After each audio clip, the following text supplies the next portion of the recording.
Sir, this unfortunate incident of Angel Chakma, my heartfelt condolence to the bereaved family. Sir, this incident had, after it came to light, I just want to know from the government that what measures did the government take to unitedly work to arrest the absconding person.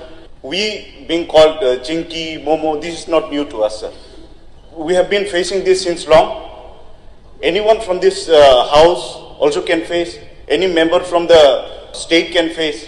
Sir, we would like to know the government of Tripura and the government of Uttarakhand, did they come together? Is the liaison officer sent from Tripura to Uttarakhand to closely monitor this case?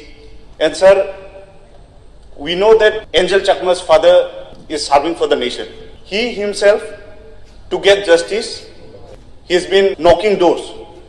The FIR to be registered, it's also taking time.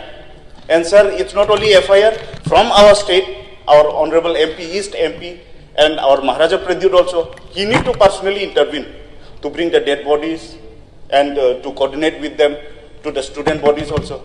And sir, if today we don't speak up, if today we don't have any helpline for the student, those who are studying outside the state, all the parents, those whose children are studying outside state, they will be so much concerned.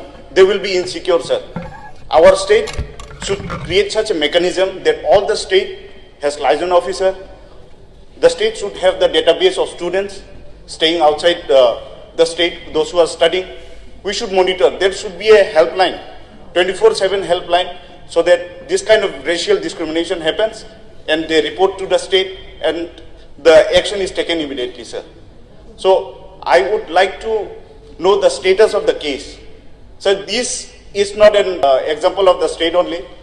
This became the whole example of the country. It has been protested nationwide, sir. And if we become silent, if not today, then when, sir? So this is my humble request that if you can tell us, if the Honorable Minister can tell us what is the status, and in future, if there is a mechanism that such racial discrimination happen. By the time I end my speech, by the time I end my line, I know somewhere someone must be facing racial discrimination, which goes undocumented, sir. So there should be a mechanism, there should be a system in the state that the cases, all the racial discrimination cases, this ethnic slur, sir, this kind of thing doesn't happen. We make sure that our state is very much supportive to the students, those who are studying outside the state. Thank you, sir. Okay.